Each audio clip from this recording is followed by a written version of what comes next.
আসসালামু আলাইকুম রহমতুল্লাহি ওবরাকাতু নাহমাদুহু ওয়া নুসাল্লি আলা রাসূলিহিল কারীম আম্মা বা'দ। কাছে দূরে গোটা বিশ্ব জুড়ে এই মুহূর্তে যারা যুক্ত রয়েছেন রেডিও একাত্তর 98.4 এফএম এর জনপ্রিয় ইসলামিক আয়োজন ভালো লাগা ভালোবাসার প্রিয় অনুষ্ঠান লাইফ অফ ইসলাম জিজ্ঞাসা প্রতিদিনের আজকের আয়োজনে সকলকে স্বাগত জানিয়ে শুরু করছি আমি মুআবিল হাবিবি। সুপ্রিয় শ্রোতা মণ্ডলী, আজ জানিয়ে দিচ্ছি আজকের অনুষ্ঠান সূচির শুরুতেই আমরা আমরা হাফিজ জাকারিয়া মাহমুদের কণ্ঠে আমরা নাশিদ শুনবো নাকি? নাশিদ শুনবো, এরপর ইনশাআল্লাহ কারি মাহবুব রয়েছে, আবার ইয়াসিন মাহমুদ বরকতুল্লাহ আছে, তারপরে আরও অনেকেই আছে। সব মিলিয়ে আমরা কিছু নাশিদ কিছু কারাত শুনবো, এরপর আমরা সংক্ষিপ্ত আলোচনা শুনে ফোন পর্বের মাধ্যমে আজকে বিদায় নিব ইনশাআল্লাহ। সাথেই থাকবেন, শুভকামনা সবার জন্য। এই মুহূর্তে আর দেরি করছি না, সোজা চলে যাচ্ছি জনপ্রিয় নাশিদ শিল্পী জাকারিয়া মাহমুদের কণ্ঠে। তবে জাকারিয়া মাহমুদের কিন্তু একটি নতুন নাশিদ রিলিজ হয়েছে, আপনারা কিন্তু চাইলে এটা ইউটিউবে সার্চ করলেই কিন্তু দেখে ফেলতে পারবেন। অনেকেই হয়তো জাকারিয়ার কণ্ঠ কেমন এটা অনেকেই সেভাবে হয়তো ফিল করতে পারেননি, সেই জায়গায় কিন্তু বেশ ফুটে উঠেছে, চমৎকার লোকে সেখানে ভিডিওটাও রয়েছে। নূরে রমাদান, না নূরে রমাদান নামে সার্চ করলে হয়তো নাশিদটা আপনারা পেয়ে যাবেন। আর যদি সাথে জাকারিয়া মাহমুদ লিখে দেন তাহলে তো একেবারে টক করে চলে আসবে। ঠিক আছে, ইনশাল্লাহ দেখে নেবেন। আমরা এই মুহূর্তে শুনি জাকারিয়া মাহমুদ। হ্যাঁ, জাকারিয়া আহমদ। আচ্ছা, তুমি নাস্তা খাওয়া নাই তো এই জন্য ভুলে যাই। আর যাক, দুপুরবেলায় তো আর না, এখন তো মাহে রমজান চলে, রমজানের পরেই খাওয়ায়। যাই হোক, এই মুহূর্তে জাকারিয়া আহমদের কণ্ঠে আমরা নাশিদ শুনি। তামান্না মনেতে আমার বাসনা দিলেতে আমি যাব সোনার মদিনায় কবুল। তামান্না মনেতে আমার বাসনা দিলেতে আমার যাব সোনার মদিনায়। এই আশা ফুরাই বানি আল্লাহ, এই আশা ফুরাই বানি মৌলাই। তামান্না মনেতে আমার বাসনা দিলেতে আমি যাব সোনার মদিনায়। এই আশা ফুরাই বানি আল্লাহ, এই আশা ফুরাই বানি মৌলাই। পাগল দিওয়ানার ভেশে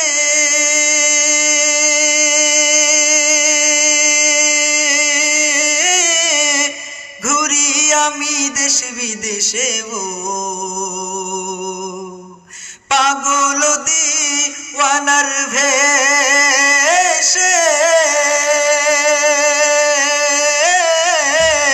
ঘুরি আমি দেশ বিদেশে, ও কেমনে যাব নবীর দেশে, কেমনে যাব নবীর দেশে, রওজা জিয়ারতের দায়। এই আশা ফুরাই বানি আল্লাহ, এই আশা ফুরাই বানি মৌলাই। তামান্না মনেতে আমার বাসনা দিলেতে আমি যাব সোনার মদিনায়। এই আশা ফুরাই বানি আল্লাহ, এই আশা ফুরাই বানি মৌলাই। আমার চমকিবে তুম দিন সে তারা,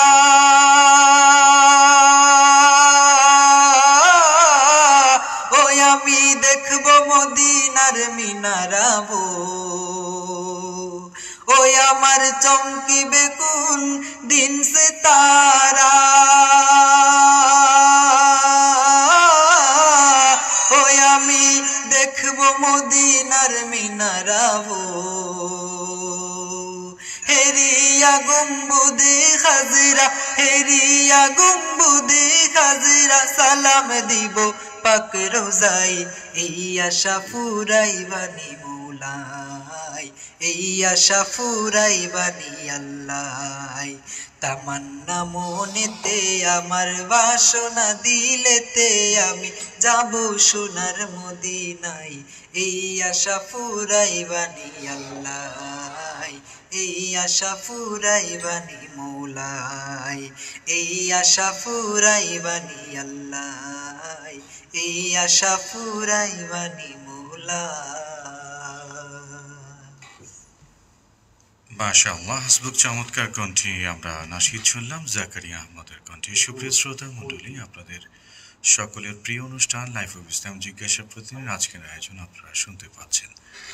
আমরা এই মুহূর্তে আমাদের আরও একজন জনপ্রিয় নাশিদ শিল্পী এবং আপনাদের পরিচিত হৃদয়ের মানুষ ইয়াসিন মাহমুদ বরকতুল্লাহ, যার কণ্ঠে নাশিদ আপনারা খুব বেশি লাইক করেন। গত পরশুদিন ইয়াসিন মাহমুদ বরকতুল্লাহর ব্যাপারে একজন আমাকে ফোন দিয়ে বললেন, হুজুর পরশুদিনকে দোয়া করছিল। পরে আমি বললাম যে ইয়াসিন দোয়া করছিল, হুজুর একেবারে হৃদয়ে ছুঁয়ে গিয়েছে। ঠিক আছে, ইনশাআল্লাহ হৃদয়ে ছোঁয়া দোয়া আপনাদের জন্য আবারও থাকবে ইনশাআল্লাহ। অনেক বেশি দোয়া করবেন। আসলে আমাদের ব্যক্তি জীবনে অনেক রকমের পেরেশানি, বিভিন্ন ঝুল ঝামেলা অনেকেরই আছে। আমাদের জীবনের গুনাহ হয়ে যায়, জীবনের পাপ পঙ্কিলতার ভিড়ে আমরা অনেক সময় হারিয়ে যাই।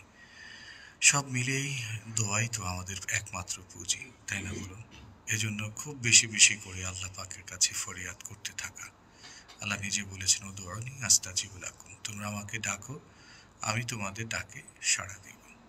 আল্লাহকে ডাকতে আল্লাহ নিজেই হুকুম করছেন, আমাকে ডাকো, আমি তোমাদের ডাকে সাড়া দিব। কে আছে এমন বলুন? সেই রব, সেই মহান স্রষ্টা নিজেই তিনি আমাদেরকে আহ্বান করছেন, বান্দা তোমরা আমাকে ডাকো, আমি তোমাদের ডাকে সাড়া দিব। এজন্য দোয়ার বিকল্প নেই। আর দোয়া হুয়াল ইবাদা, দোয়া এই একটি ইবাদত। আবার কোথাও আছে আর দোয়াও মুখল ইবাদা, দোয়া হচ্ছে ইবাদতের মগজ। ইবাদতের কি মগজ? আমি রোজা রাখছি, তো ইফতারের সময় দোয়া করা, সেহরির সময় দোয়া করা, ওই সময়গুলিতে গুরুত্বপূর্ণ সময়, ওই সময় দোয়া কবুল হয়, দোয়া মঞ্জুর হয়। হর হামেশা প্রত্যেক নামাজের পর দোয়া করা, দোয়া নিয়ে তড়িঘড়ি না করা। আমাদের অনেকের আছে আমরা দোয়া নিয়ে খুব বেশি তড়িঘড়ি করি, না এরকম তড়িঘড়ি না, ধীরে সুস্থিরে মনোযোগ সহকারে দোয়া করা। মুমিনের কোনো দোয়াই কিন্তু রদ হয় না। মুমিনের সব দোয়া আল্লাহ পাকের দরবারে কি হয়? কবুল হয়। আল্লাহর দরবারে মুমিনের সব দোয়া কবুল হয়। কোনো দোয়া এমন আছে যে দোয়া সরাসরি কবুল হয়ে যায়। আপনি একটা চেয়েছেন যে আল্লাহ তুমি আমাকে এটা দাও, তো আল্লাহ তাআলা তাকে দিয়ে দেন। আবার কিছু দোয়া এমন আছে যে আপনি চেয়েছেন, এ দোয়া কবুল না হয়ে এইভাবে কবুল না হয়ে আরেকভাবে কবুল হয়েছে, তার মানে আপনার একটা বিপদকে আল্লাহ তাআলা সরিয়ে দিয়েছেন। আরেকটা দোয়া কবুলের ওয়ে হলো, দোয়া আপনি করেছেন কিন্তু আল্লাহ তাআলা এটা আপনাকে দুনিয়ায় দেয়নি, আল্লাহ তাআলা এটার জাযা আল্লাহ তাআলা পরপারে দিবেন। এই হচ্ছে মুমিনের দোয়া সবসময় কবুল হয়। এই জন্য মুমিন কখনো ডিপ্রেশনের মধ্যে থাকবে না। কথা বুঝতে পেরেছেন? ডিপ্রেশনে মানুষ, মুমিন থাকতে পারে না। মুমিনের মাঝে মধ্যে একটা কি বলে এটাকে, বেচাইনি ভাব আসবে, আসতে পারে এটা। তবে দুনিয়া কেন্দ্রিক কোনো মুমিনের কোনো কি নাই, ডিপ্রেশন নেই। এই পেরেশানি ওই পেরেশানি, এটা সিম্পললি ভাবে মানুষের হতে পারে, কিন্তু এ নিয়েই সে থাকা, এ নিয়ে নিজেকে একেবারে ব্যতিব্যস্ত করে রাখা, অথবা এ নিয়ে নিজেকে শেষ করে দেওয়া, এটা কোনো মানুষের কাজ নয়। আজকের সমাজে আমরা দেখি কত মানুষ রিজিকের জন্য কত পেরেশান হয়ে গেছে। আহার, এই রিজিকের জন্য কি করবে, সার দম সকাল সন্ধ্যা সে পেরেশান হয়ে গেছে। মুমিন তো এরকম পেরেশান হবে না। রিজিকের মালিক তো আল্লাহ। ওয়ারযুকুহু মিন হাইসু লা ইয়াহতাসিব। মুমিন যদি কেউ যদি আল্লাহকে ভয় করতে পারে, তো তার জন্য তো আল্লাহ তাআলা বেগাইরে হিসাব রিজিকের ফয়সালা আল্লাহ তাআলা রেখেছেন। ওমা মিন দাব্বাতিন ফিল আরদি ইল্লা আলাল্লাহি রিজকুহা ওয়া ইয়ালামু মুস্তাকাররাহা ওয়া মুস্তাওদাহা কুল্লুম ফি কিতাবিন মুবিন। আল্লাহ নিজেই তো এগুলি ইরশাদ করে দিয়েছেন। রিজিকের মালিক তো আল্লাহ। আল্লাহ তাআলা নিজে বলেন, ফাইযা কুযিয়াতিস সালাত ফান্তাশিরু ফিল আরদ। হ্যাঁ, তুমি নামাজ পড়েছো, এবার রিজিকের অন্বেষণে বেরিয়ে পড়ো। কাসবুল হালালি বাযাল ফরিজাতুম মিনাল ফরিজা। রিজিকের ব্যাপারে অবশ্যই হালাল রুজিটা আমার চাই। হালাল রুজি দোয়া কবুলের একটা অন্যতম একটি মাধ্যম। এই জন্য হালাল রুজি তালাশের চেষ্টা করা। আপনি সারা দিন রোজা রাখলেন, কিন্তু আপনার সামনে ইফতার হারাম, মুশকিল, হবে না আপনার রোজা, হবে না আপনার রোজা। এই জন্যে চেষ্টা করা যে আমার আল্লাহ পাকের কাছে আমাকে ফিরতে হবে, আল্লাহ পাকের কাছে আমাকে যেতে হবে। তার কাছে নিজের গুনাহ নিয়ে যাব না, আমরা নিজের গুনাহকে মাফ করিয়ে যাব। এই জন্য দোয়া, ইস্তেগফার, দুরুদ, তাসবিহ, তাহলিল সব সময় করতে থাকা, কন্টিনিউ। আর এখন তো একেবারে রমজান শেষ হতে চললো, দ্বিতীয় দশক শুরু হয়েছে। প্রথম দশক, দ্বিতীয়, তৃতীয়, দ্বিতীয় দশক শুরু হয়েছে।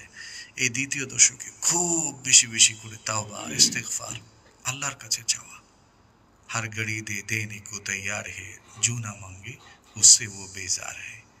দুনিয়ার সব মানুষের কাছে চাইলে দুনিয়ার মানুষ কি হয়? নারাজ হয়, তাই না বলুন? আর আল্লাহর কাছে না চাইলে আল্লাহ নারাজ হয়। তো আল্লাহর কাছে চাইতে জানতে হবে না, কায়দা করে ধরতে হবে। কথা বুঝতে পেরেছেন?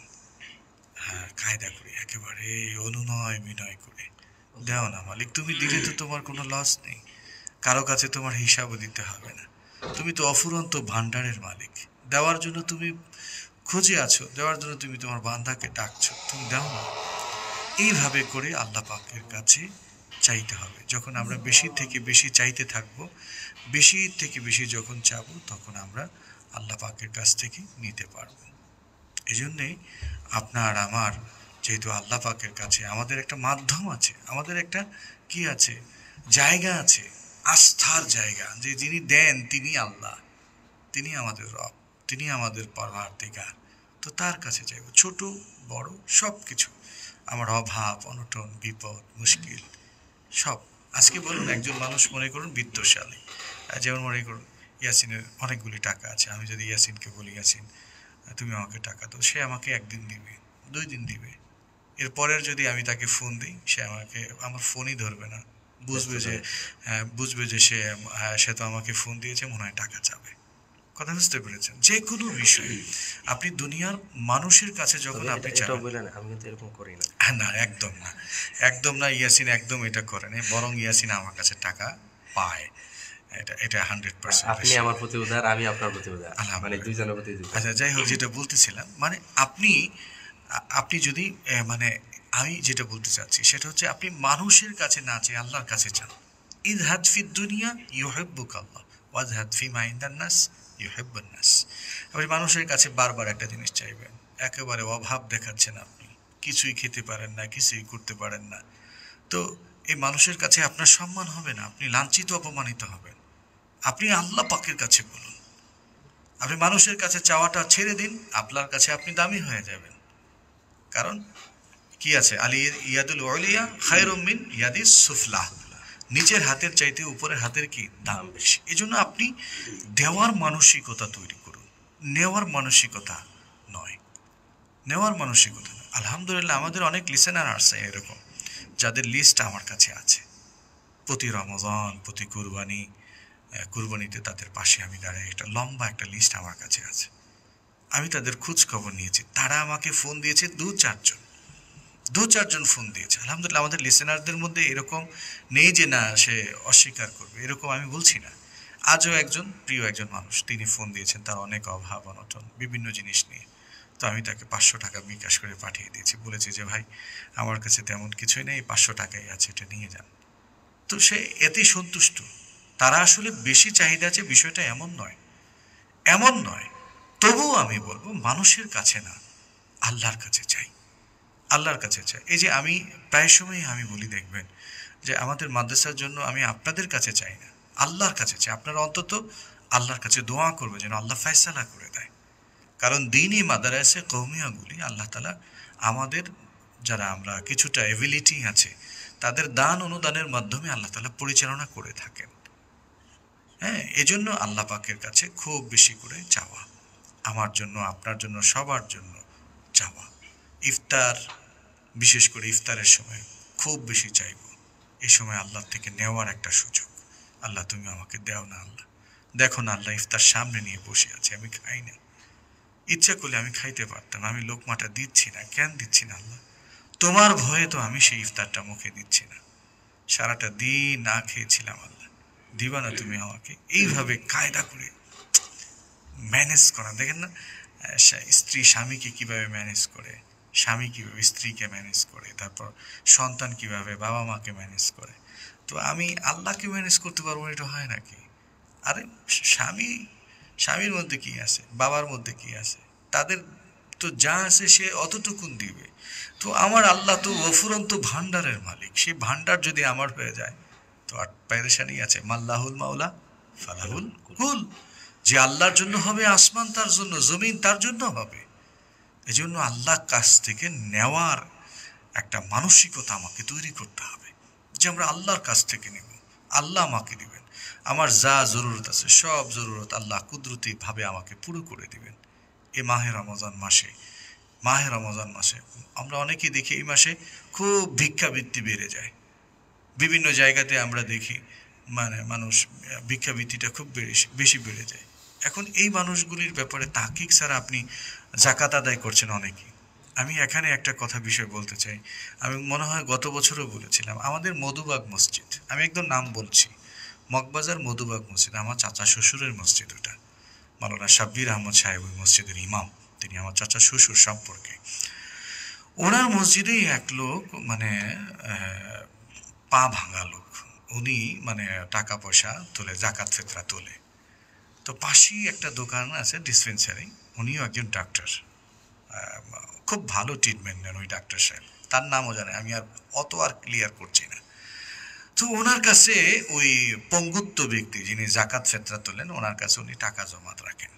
তো টাকা জমা রাখতে রাখতে মোটামুটি এক রমজানে 2.5 লাখ 3 লাখ টাকা হয়। তো এখন চিন্তা করুন, একজন ব্যক্তি 2.5 লাখ 3 লাখ টাকা যদি এক মসজিদে সে 8-10 দিনে কামায়, তো এই লোকটা পরবর্তী বছরও কি তার জাকাত খেতে হয় না? ইম্পসিবল। আমি মনে করি আমাদের দেশে এমন বহু মানুষ আছে যারা এইভাবে করে মানুষের কাছ থেকে জাকাত নিয়ে আমার আপনার জাকাত নষ্ট করে ফেলছে। এজন্য তাহকিক ছাড়া আমরা জাকাতের মতোই মস্ত বড় একটা বিধান, এটা আমরা আদায় করব না। আমরা অবশ্যই তাহকিক করব, দেখব, বুঝবো, শুনবো, জানবো, তারপর আমরা জাকাত দিব। আধারে অন্ধকারে এইভাবে না, আমার জাকাতটুকু আমি নষ্ট না করি। এজন্য আমি বলি, সবসময় বলি, আজও বলছি, আপনি মনে করুন চেষ্টা করবেন, এটা আপনার চেষ্টা বলতেছে, আপনি চেষ্টা করবেন, যেখানে জাকাত দিবেন সেখানে যাবেন, গিয়ে ফিলহাল দেখবেন, দেখার পর আপনি জাকাত দিবেন। তাও যদি অন্তত না পারেন, তো যাকে জাকাত দিচ্ছেন বা যার মাধ্যমে আপনি জাকাত নিবেন, তো তাকে একটু জানবেন, তাকে যদি বিশ্বস্ত মনে করে তাহলে তার কাছে আপনি দিতে পারেন, কোনো অসুবিধা নেই। এই জন্য সব থেকে উত্তম হচ্ছে নিজে গিয়ে তারপরে জাকাত প্রদান করা। আপনি মাদ্রাসা বলুন আর যেখানেই বলুন, যাকে আপনার আত্মীয় স্বজনদেরকে তো আপনি চিনেন, অনেক আত্মীয় স্বজন এমন আছে যাদের ইনকাম কম, কিন্তু তাদের ঘরে স্বর্ণ আছে, তাদের ঘরে অলংকার আছে। এই বিষয়গুলি তাহকিক করে জানবেন আগে, সে জাকাতের উপযুক্ত কিনা, এগুলি জানবেন। অনেক লোক আমাকে বলে যে হুজুর, আমার কাজের বুয়াকে আমি জাকাত দিতে চাই, জাকাত হবে? কাজের বুয়া সরাসরি কেউ এই প্রশ্ন করলে উত্তর দিয়ে ফেলবে, হ্যাঁ দিয়ে দেন, হবে। কিন্তু আমাদের দেশে এমন বহু কাজের লোক আছে যাদের ব্যাংকে লক্ষ টাকা জমা আছে, তো যার ব্যাংকে লক্ষ লক্ষ টাকা জমা আছে, তো এই লোকের জাকাত দিলে কেমনে জাকাত আদায় হবে? সে কাজ করে, তাতে কি, সে 10,000 টাকা বেতনে কাজ করে, তার কোনো খরচ নেই, সে জমাইতে এখন লক্ষ টাকা জমিয়ে ফেলেছে। কথা বুঝতে পেরেছেন? এখন তাকে কি করতে পারবেন না, জাকাত দিতে পারবেন না। তাকে জাকাত আদায় করলে আপনার জাকাত আদায় হবে না। আপনি আপনার বাড়ির ড্রাইভারকে আপনি জাকাত দিচ্ছেন, এমন অনেকে আছেন, ড্রাইভারকে জাকাত দেন। তো ড্রাইভারের জাকাত দেন, ড্রাইভারের বেতন কত? কমপক্ষে আমাদের বাংলাদেশে রেগুলার বেতন 18 থেকে 20,000 বা 15,000 ধরুন। এই লোকটা কত টাকা জাকাত, সে তার এবিলিটি কতটুকুন, কি করেছে না করেছে, এই বিষয়টা আপনার জানতে হবে। না জেনে যদি আপনি এই লোকটাকে আপনি জাকাত দিয়ে দেন, আপনার জাকাত আদায় হবে না, আগে জানতে হবে। এই বাবু, উনি যাও বাইরে যে কাজ নিয়ে আসছে, কথা বলতে পারতেছি না আমি। এই জন্য তাহকিক করে নিতে হবে। আমি যাকে জাকাত দিব অবশ্যই আমি এটাকে ভালো করে তাহকিক করে নিব। যেমন আপনাদের মনে করুন, অনেকেই মসজিদের ইমাম সাহেবকে হাদিয়া দিবেন, তো ইমাম সাহেবরে কি জাকাতের টাকা ধরায় দেওয়া যাবে? আপনি জানলেন না, আপনি বুঝলেন না যে আপনি তারাবির, মনে করেন একজন লোক তারাবি পড়িয়েছে, তারাবির ইমাম সাহেব যারা আছে তাদেরকে আপনি হাদিয়া দিবেন। তো আপনি চিন্তা করছেন ইমাম সাহেব যখন হাদিয়া দিব তো জাকাতের একটু বাড়ায় দিয়ে দিই, অথচ এই যে ইমাম সাহেবকে আপনি হাদিয়া দিয়েছেন, ইমাম সাহেবের বাবা কোটি কোটি টাকার মালিক অথবা লক্ষপতি, আপনি যে তাকে জাকাতের এখান থেকে সেই টাকাটা আপনি দিচ্ছেন, তো আপনি না জেনেই তো দিয়ে ফেললেন, সেটাই আপনার জাকাত আদায় হবে কি করে? এজন্য খুব তাহকিক করে বিচক্ষণতার সহিত আমরা এই বিধানগুলি পালন করব। আমি বলবো না যে আপনি আমার কাছেই দেন, আপনার যাকে ভালো লাগে, যার কাছে ভালো লাগে, যেখানে গেলে আপনি স্যাটিসফাইড হবেন, নিজে মনে করবেন যে না আমার আত্মতৃপ্তি এসেছে, আপনি সেখানে জাকাত দিবেন অথবা তার মাধ্যমে জাকাত দিবেন। অবশ্যই বেছে নেবেন নিকটতম আত্মীয় স্বজন। আর আমি এটা বলছি যে ভেঙে ভেঙে 500 টাকা 1000 টাকা জাকাত দিয়ে কোনো ফায়দা নেই। এই লোক 100 বছর জাকাত খাইলেও তার এই দুঃখ দুর্দশা দূর হবে না। আপনার 10,000 টাকা জাকাত এসেছে, এই বছর আপনার একজন আত্মীয়কে আপনি 10,000 টাকা দিন। টাকা দিয়ে বলুন ভাই তুমি একটা ছোট্ট পানের দোকান দাও, অথবা তাকে একটা কাঁচা মালের দোকান ধরিয়ে দিন, অথবা একটা বকরি আপনি তাকে কিনে দিন, সেজন্য এটা দিয়ে সে বিজনেস করতে পারে, আগামী বছর যেন আর জাকাত খাওয়া না লাগে। কথা বুঝতে পেরেছেন? এরপরে এইভাবে কেউ কিন্তু আমরা করতে পারি। অথবা 10 জন মিলে, মনে করুন এই এলাকাতে, আপনি যে এলাকাতে বসবাস করেন এই এলাকায় 10 জন বিত্তশালী লোক আছে যারা 20,000 বা 50,000 করে জাকাত দেয়। তো তাদেরকে নিয়ে একটু বসে এবার একটা চিন্তা করুন যে আমাদের এই এলাকাতে কতজন গরিব মানুষ আছে। খুঁজে খুঁজে আপনারা বের করলেন 50 জন। মনে করুন একটা এলাকাতে 50 জন হতদরিদ্র মানুষ আছে। তো 20 জন দেয় আর 50 জন কি নেয়। 20 জন দেয়, 50 জন নেয়। এখন আপনারা চিন্তা করেন যে এই বছর আপনারা মনে করুন 10 জনকে সিলেক্ট করুন যে আমরা এই বছর 10 জনকে মোটা অঙ্কের দিব, আর বাকি যারা আছে তাদেরকে অল্প অল্প করে দিব স্বাভাবিক চলার জন্য। এইভাবে করে যদি আপনারা করেন তো আমি মনে করি আগামী 2 বছর পর ওই গ্রামে জাকাত নেওয়ার মতো কোনো লোক থাকবে না। জাকাত নেওয়ার মতো কোনো লোক থাকবে না, কারণ আপনারা জাকাত এমনভাবে দেওয়া উচিত যেন অদূর ভবিষ্যতে এই ব্যক্তিটি আর জাকাত নেওয়ার উপযুক্ত না হয়। তবে ইল্লা মাশাআল্লাহ। তবে এখন আপনারা অনেকে জানতে চান যে জাকাতের সর্বোত্তম খাত কোনটি। আমি মনে করি জাকাতের সর্বোত্তম খাত হলো লিল্লাহ ফান্ড, যেখানে এতিম, গরিব, অসহায়, দুস্থ ছেলেদের লেখাপড়ার জিম্মাদারি নেওয়া হয়। আপনি একবার চিন্তা করে দেখুন, আপনি যাকে জাকাত দিচ্ছেন সে আপনার জাকাতের টাকা দিয়ে, আমি মনে হয় গতকালকে ওই কথাটা বলেছিলাম, সে হয় আপনার জাকাতের টাকা দিয়ে সে ভিন্ন কিছু করে ফেলবে। কেউ তো এরকম আছে জাকাতের টাকা পায় আইফোন কিনে। অনেক ভিখারি এমন আছে আইফোন চালায়, অনেক ভিখারি এমন আছে সে অ্যান্ড্রয়েড ফোন চালাচ্ছে, ভালো ফোন, লেটেস্ট ফোন। গত কয়েকদিন আগে একটা ভিডিও দেখলাম যে আমরা আল্লাহর গ্রুপ, তো এরা টাকা করতেছে। আপনি এই জন্য আপনার জাকাতের টাকাটা আপনি কাকে দিচ্ছেন আজকে একটা চিন্তা করে দেখুন তো। মাদ্রাসার দরিদ্র তালিব, অনেকে ঢালাওভাবে এরকম কি বলে জানেন, মাদ্রাসায় জাকাত দেওয়া যাবে না। অনেকে এরকম বলে। আরে ভাই, মাদ্রাসায় জাকাত দেওয়া যাবে না মানে এ থেকে মানুষকে অনেক বেশি বিভ্রান্ত করছে। মাদ্রাসায় জাকাত দেওয়া যাবে না এটা কোনো কথা হলো? যে মাদ্রাসায় লিল্লাহ ফান্ড রয়েছে, যে মাদ্রাসায় গরিব দুঃখী এতিম অসহায় ছেলেদেরকে সেই ফান্ড থেকে যাদের খরচ ব্যবহার করা হচ্ছে, তো এই ছেলেটাকে জাকাত দেওয়া যাবে না মানে?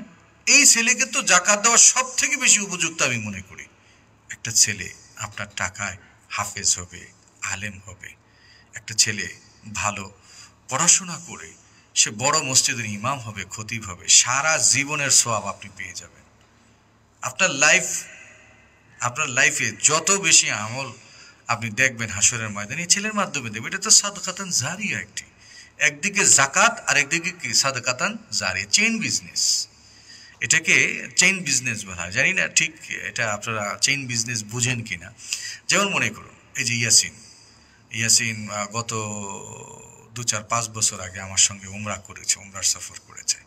উমরার সফরটা করেছে কিভাবে? উমরার সফর করেছে, আমাদের একজন লিসেনার মা ছিলেন, কেরানীগঞ্জে বাড়ি। উনি ইয়াসিনের সম্পূর্ণ উমরার টাকা সে দিয়েছে। তো ইয়াসিনকে ওই মা পেল কিভাবে? আমার অনুষ্ঠানে এসেছে, আমি অনুষ্ঠানে কথা বলেছি, ইয়াসিনের নাশিদ শুনে তার ভালো লেগেছে, ইয়াসিনকে উমরায় পাঠিয়ে দিয়েছে। তো আপনি কি মনে করেন এটার সওয়াব আমি পাবো না? কেন পাবো? পাওয়ার উদ্দেশ্য হলো ইয়াসিনকে আমি পরিচয় করে দিয়েছি, এই হিসাবে পেয়ে যাব। তো আপনি একটা ছেলেকে আলেম বানাবেন, হোক সেটা জাকাত, ফেতরা অথবা আপনার দান অনুদানের টাকার বিনিময়। তো এই ছেলেটা বড় হয়ে আলেম হলে, হাফেজ হলে, এটা আপনি পাবেন না। আজকে কিছু টিভির আলোচকরা ঢালাওভাবে বলে ফেলে মাদ্রাসায় জাকাত দেওয়া যাবে না। আরে মাদ্রাসা 2 ভাবে, একটা হলো সরকারি, একটা হলো দরকারি। কথা বুঝতে পেরেছেন? একটা সরকারি, আরেকটা কি দরকারি। সরকারি মাদ্রাসা যেগুলি সরকার সম্পূর্ণ অনুদান দিচ্ছেন, সরকার বেতন দিচ্ছেন, যেটাকে আমরা আলিয়া মাদ্রাসা বলে থাকি। সাধারণত এই মাদ্রাসাগুলিতে লিল্লাহ ফান্ড থাকে না, তবে কিছু কিছু মাদ্রাসায় আছে যেখানে হয়তো লিল্লাহ ফান্ড থাকতে পারে। সাধারণত থাকে না। কিন্তু মাদারেসে কৌমিয়া, কৌমি মাদ্রাসা বলতেই আমরা যেটাকে বুঝে থাকি, আলহামদুলিল্লাহ আমাদের দেশে ছোট বড় অসংখ্য কৌমি মাদ্রাসা আছে যেখানে লিল্লাহ ফান্ড রয়েছে। এজন্য আপনার আমার জাকাতের একটা অংশ অবশ্যই, আমি মনে করি এটা একটা আমার আপনার একটা জিম্মাদারি। একটা ছেলে একটা মেয়ে হাফেজ হবে, আলেম হবে, আমি বানাতে পারি নাই, কিন্তু আমার দান অনুদানের মাধ্যমে একটা মাদ্রাসা হাফেজ হচ্ছে, আলেম হচ্ছে, একটা মাদ্রাসা জরুরত পুরা হচ্ছে। অবশ্যই এখানে কিছু বিষয় আছে যেটা জাকাতের টাকা দিয়ে ওস্তাদ শিক্ষককে অনেকে বেতন দেন, এটা দেওয়া যাবে না, এটা দেওয়া যাবে না। কিন্তু মাদ্রাসার যেই এতিম অসহায় গরিব ছাত্রদের জন্য যত প্রয়োজনীয় জিনিস আছে সব আপনি এটা কিনতে পারবেন। আপনি কিতাব কিনুন, তরকারি কিনুন, ডাইল কিনুন, চাল কিনুন, যা আছে সব আপনি জাকাতের টাকা দিয়ে কিনতে পারবেন। এর থেকে বড় আর কি আছে বলুন? আপনার রাসূল সাল্লাল্লাহু আলাইহি ওয়াসাল্লামের হাদিসে কি বলেছেন? তোমার পয়সা, তোমার পয়সা যেন কোনো মুনাফিক না খায়, কোনো ইহুদি না খায়। তো আপনি চিন্তা করে দেখুন, আমার পয়সা আল্লাহ পাক আমার যে মেহনতের বিনিময়ে যা আমাকে দিয়েছেন, সেটা আমি যাকে দিচ্ছি সে কত বড় এক জিনিস, পৃথিবীর শ্রেষ্ঠ মানুষ। রাসূল সাল্লাল্লাহু আলাইহি ওয়াসাল্লাম হাদিসে কি বলেছেন? আল্লাহ রাসূল সাল্লাল্লাহু আলাইহি ওয়াসাল্লাম হাদিসের মধ্যে বলেছেন কি, খায়রুকুম মান তাআল্লামাল কুরআন ওয়া আল্লামা। পৃথিবীর মধ্যে শ্রেষ্ঠ মানুষ তো তারা যারা কোরআন শিখে আর শিখায়। এই যে ছোট্ট ছোট্ট হাফেজে কোরআন, এরা পাড়ায় মহল্লায় হেঁটে বেড়াবে, এদের জন্য সমুদ্রের পুকুরের মাছ, সমুদ্রের মাছ তাদের জন্য দোয়া করে। রহমতের ফেরেশতা তাদের জন্য নূরের পলক বিছিয়ে যায়, বিছানা বিছিয়ে দেয়। এরা কোনো গোরস্থানের সামনে দিয়ে হেঁটে গেলে গোরস্থানের আযাব 40 দিনের জন্য বন্ধ হয়ে যায়। তো আপনি তাদেরকে মহব্বত করে আপনার আল্লাহ পাকের দেওয়া এই আমানতে জাকাত কেন দিবেন না বলুন? এর থেকে দামি খাত আর উত্তম খাত আর কি হতে পারে? এজন্য বেছে নেওয়ার ক্ষেত্রে আপনাদের নিকটতম যেই কওমি মাদ্রাসাগুলি আছে, এই মাদ্রাসাগুলিকে বেছে নেবেন। ভালোবাসার দাবিতেই বলছি, এই দেশে অসংখ্য কওমি মাদ্রাসা আছে যেগুলি লিল্লাহ ফান্ড রয়েছে। প্রত্যেকটা কওমি মাদ্রাসা যেন আপনার অনুদান থাকে, এরকম চেষ্টা করবেন। একটা মাদ্রাসাও যেন অভাব অনটনের মধ্যে না থাকে। আমরা যে এলাকাতে থাকি অন্তত সেই এলাকার মাদ্রাসাগুলির ব্যাপারে আমরা খবর রাখবো। আল্লাহ তাআলা তৌফিক দেন, আল্লাহুম্মা আমিন। আর অনেক বেশি দোয়া ভালোবাসা চাই, আল্লাহ রাব্বুল ইজ্জাতুল জালাল যেন আমাদেরকে আল্লাহ পাকের হুকুম যথাযথভাবে আদায় করার তৌফিক আল্লাহ তাআলা দান করুক, আমিন। আমি আসলে কথা বলতে বলতে অনেক কথা বলে ফেলেছি। আজকে একদম সংক্ষিপ্ত প্রোগ্রাম হবে 4টা পর্যন্ত, আর কথা বাড়াবো না। এই মুহূর্তে জনপ্রিয় নাশিদ শিল্পী ইয়াসিন মাহমুদ বারকাতুল্লাহ রয়েছে, তার কণ্ঠে একটা নাশিদ শুনবো। ফাঁক দিয়ে আমরা কারি মাহবুবের কণ্ঠে আজকে কেরাত শুনবো না, আজকে নাশিদ শুনবো, কেরাত শুনবো অন্য জায়গায়। আমাদের আরেকজন কারি সাহেব আছেন, তার কণ্ঠ থেকে আমরা শুনবো ইনশাল্লাহ। সাথেই থাকবেন। আমরা এই মুহূর্তে ইয়াসিন মাহমুদ বরকতুল্লাহর কণ্ঠে একটা চমৎকার নাশিদ শুনি।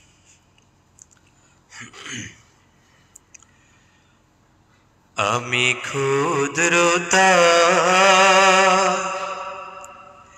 বুঝিতে পারি না, ও গো মহা মহিয়া, তুমি সবখানে বিরাজমান, তুমি সবখানে বিরাজমান। আমি ক্ষুদ্রতা বুঝিতে পারি না, ও গো মহা মহিয়া, তুমি সবখানে বিরাজমান, তুমি সবখানে বিরাজমান। পাহাড় সাগরে নদীর কল্লোলে, ঝরনার নূপুরে বাতাসের হিল্লোলে, পাহাড় সাগরে নদীর কল্লোলে, ঝরনার নূপুরে বাতাসের হিল্লোলে, কোকিল পাপিয়া বিহগের কণ্ঠে শুনি তোমার গুণগান তুমি সবখানে বিরাজমান তুমি সবখানে বিরাজমান গোহরবি তারকাপুঞ্জে সোনা ফল মাথি ঘন নিকুঞ্জে গ্রহরবি তারকাপুঞ্জে সোনা ফল মাথি ঘন নিকুঞ্জে ধূসর মরুর তপ্ত বালুকায় দেখি সদা তোমার শান তুমি সবখানে বিরাজমান তুমি সবখানে বিরাজমান আমি ক্ষুদ্রতাই বুঝিতে পারি না ও গো মহা মহিয়ান তুমি সবখানে বিরাজমান তুমি সবখানে বিরাজমান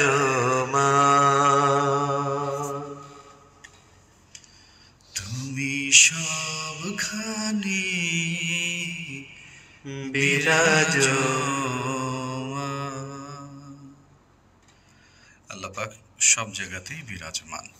চমৎকারী নাশিদটি আমরা শুনে ফেললাম কারি ইয়াসিন মাহমুদ বরকতুল্লাহ কণ্ঠে। সুপ্রিয় শ্রোতা মণ্ডলী, আমরা এই মুহূর্তে আলোচনার মাঝখানে ছোট্ট করে একটু তেলাওয়াত শুনবো। তেলাওয়াতটা আসলে সাধারণত আমাদের আগেই হয়, যেহেতু মাঝখানে হচ্ছে এই জন্য লম্বা করার কোনো সুযোগ নেই। একদম প্রোগ্রামের শেষ সময়তে আমরা চলে এসেছি, সেই সুবাদে আমরা তেলাওয়াতটা শুনবো। আমাদের আজকের স্টুডিওতে দুজন কারি সাহেবকে আমরা আমন্ত্রণ জানিয়েছি, তারাও চলে আসবেন ইনশাআল্লাহ। আমরা এই ফাঁকে একটু কমেন্টস পড়ে ফেলি। প্রিয় নবীর উম্মত লিখেছেন মাশাআল্লাহ, খুব সুন্দর হয়েছে। জসিম ভাই লিখেছেন আল্লাহ হাফিজ। আরও লিখেছেন আব্দুল মাজিদ ভাই লিখেছেন আসসালামু আলাইকুম। প্রিয় ওয়ালাইকুম আসসালাম। আরও লিখেছেন গাইবান্ধা জেলা থেকে যুক্ত আছি, ধন্যবাদ আপনাকে। লিখেছে আমি তোমার ভাই চাঁদপুর থেকে লাইভ দেখছি, ধন্যবাদ প্রিয় ভাই। আরও লিখেছেন রুহুল আমিন ভাই লিখেছেন ফরিদপুর ভাঙ্গা শিমুল বাজার থেকে, ধন্যবাদ। সোহেল মাহমুদ সাবিরি ভাই প্রখ্যাত একজন আলোচক এবং চমৎকার ভালো মস্ক করান আমার সেই ভাই লিখেছেন সেই হয়েছে, ধন্যবাদ আপনাকে।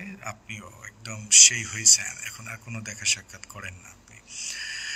অভিনন্দন আপনার জন্য, সবার জন্য অনেক বেশি। অলরেডি আমাদের স্টুডিওতে অলরেডি একজন কারি সাহেবের তার আসন তিনি গ্রহণ করে ফেলেছেন, আপনারা এই মুহূর্তে দেখতে পাচ্ছেন।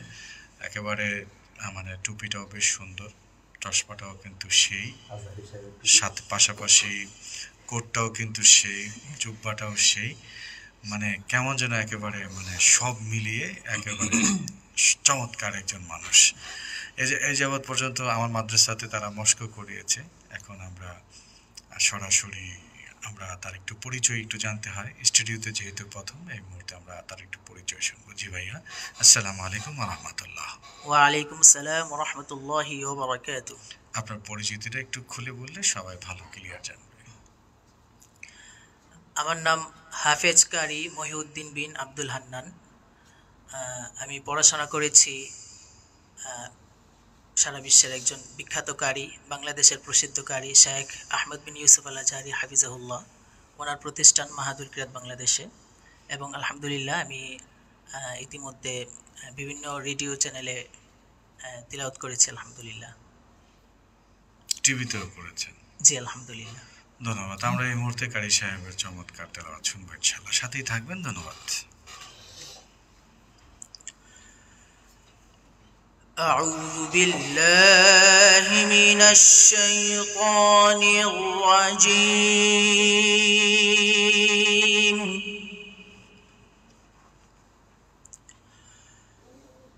بسم الله الرحمن الرحيم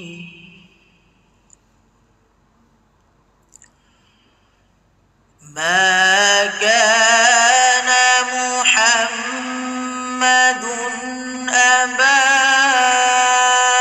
أحد من رجالكم ولكن رسول الله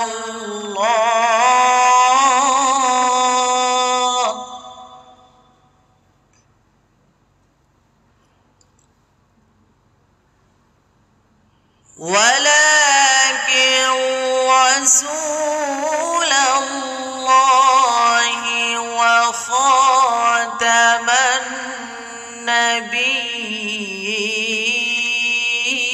النبيين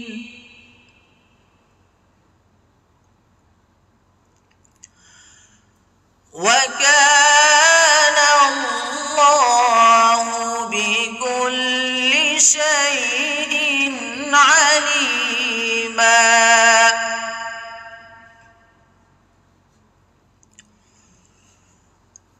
ما كان محمد أبا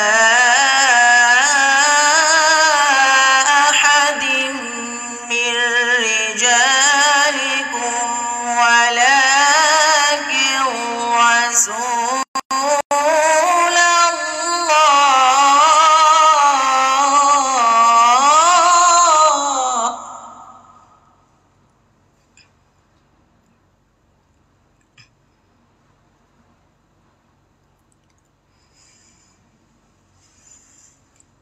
ما كان محمد أبا أحد من رجالكم ولكن رسول الله وخاتم النبيين ما شاء الله.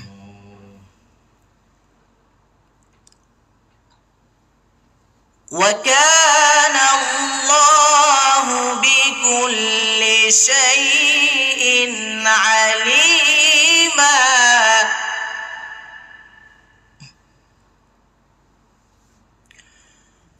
يا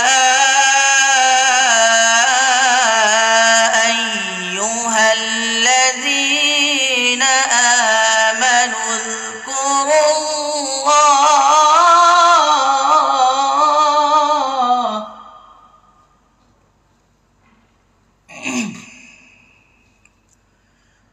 يا أيها الذين آمنوا اذكروا الله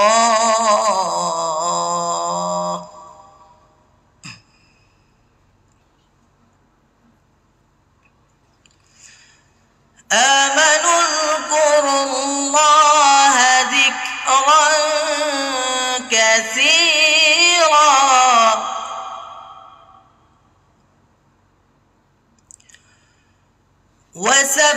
وسبحوه بكرة وأصيلا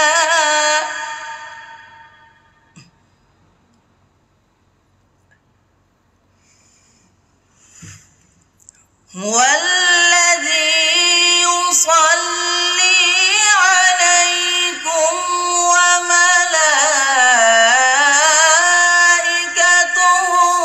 ليخرجكم من الظلمات إلى النور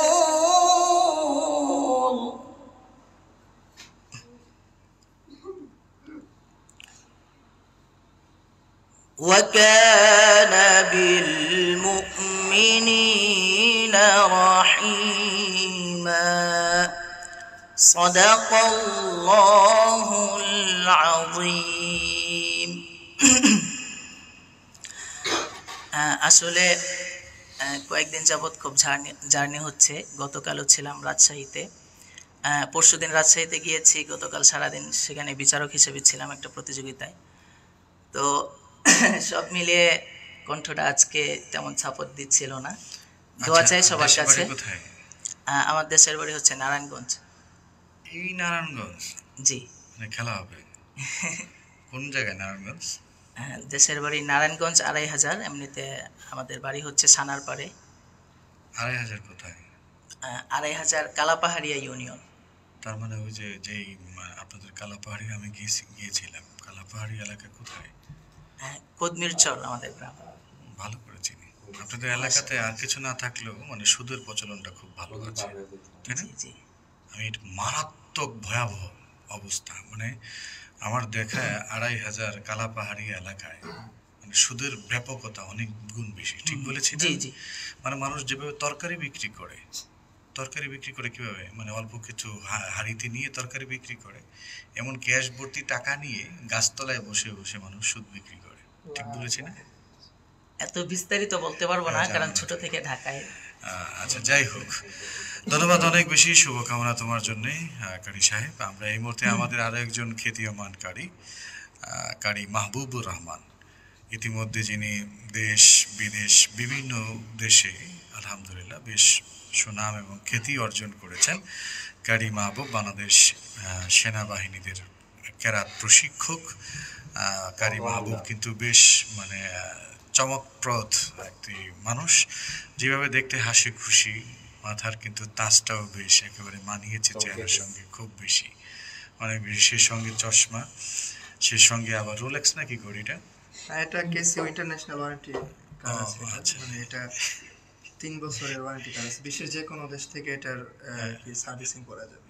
আমি মনে করেছিলাম রোলেক্স কিনা। রোলেক্স থেকে কম নয়। আচ্ছা, ঠিক আছে। আমরা যাই হোক, এই মুহূর্তে আমরা কারি মাহবুবের কণ্ঠে নাশিদ, সব নাশিদ না, কারি মাহবুবের কণ্ঠে আমরা মাকে নিয়ে গাওয়া একটা নাশিদ আছে। আমি এই নাশিদটা শুনবো, কারণ অনেক মা আছে, অনেক বোন আছে যারা এই মাহে রমজানে মাকে অনেক বেশি ফিল করে, মাকে হারিয়ে ফেলেছে, বাবাকে হারিয়ে ফেলেছে, হয়তো তাদের নাশিদগুলি শোনার অপেক্ষায় অনেকেই আছে। আমি কারি মাহবুবের কণ্ঠে মাকে নিয়ে গাওয়া কোনো নাশিদ শুনতে চাই। ঠিক আছে, ইনশাআল্লাহ। জি, চলো। আসসালামু আলাইকুম ওয়া রাহমাতুল্লাহি ওয়া বারাকাতুহু।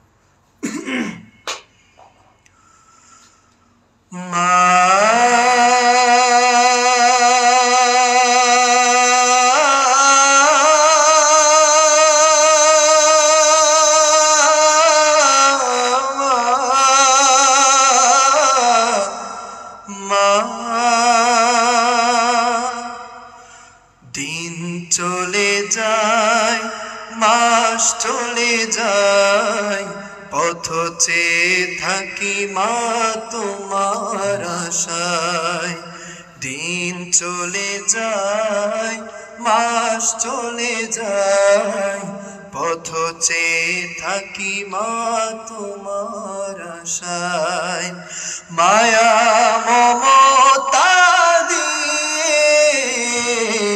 বড় করেছ, ব্যথা বেদনা মা তুমি সবই সয়েছ, তোমার তুলনা মা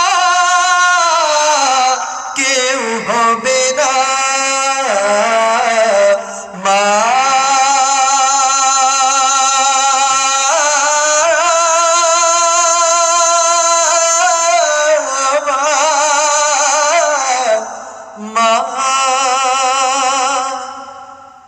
ঘরে ফিরে যাবে গভীর রাতে, বসে থাকতো মা প্রদীপ হাতে। ঘরে ফিরে যাবে গভীর রাতে, বসে থাকতো মা প্রদীপ হাতে। ঘুম নেই মায়ের দুটি চোখে, ঘুম নেই মায়ের দুটি চোখে, ফিরবে কবে বাছা তোমার তুলনা মা কেউ হবে না।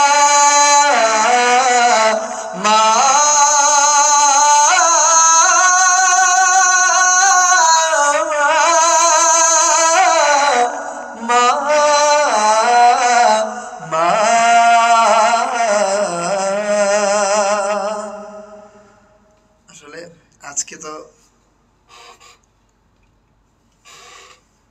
বেশ সুন্দর, মাশাআল্লাহ, অনেক চমৎকার কণ্ঠে আমরা মাকে নিয়ে গাওয়া নাশিদ মাহবুবুর কণ্ঠে আমরা শুনে ফেললাম। সুপ্রিয় শ্রোতা মণ্ডলী, মানে বাংলাদেশে এমন কিছু বিরল কিছু জিনিস থাকে।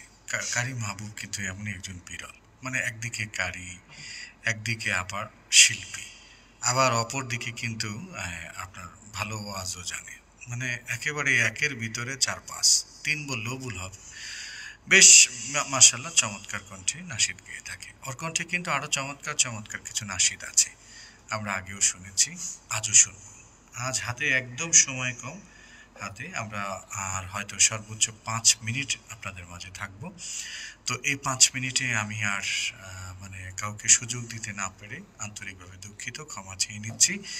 5টি মিনিট যদি আমি আপনাদের ফোন না নিই তাহলে একদম জরিমানা লাজেম চলে আসবে। নিশ্চয়ই আপনারা বলবেন যে আজকে একদম ফোনে কথা বলতে পারিনি। তো অবশ্যই আমি ফোনে কথা বলবো, আর এই 2টি নাম্বার তো সবসময় আমার কাছে থাকে, কন্টিনিউ থাকে। আপনারা যে কোনো প্রশ্নের জন্য এই 2টি নাম্বারে আমাকে ফোন দিবেন, সকাল বিকাল যখন সুযোগ হয়। মাহে রমাদানে বরকতময় সময়তে আপনাদের একটা মাসালার উত্তর দিতে পারাও তো অনেক বড় নেকির কাজ।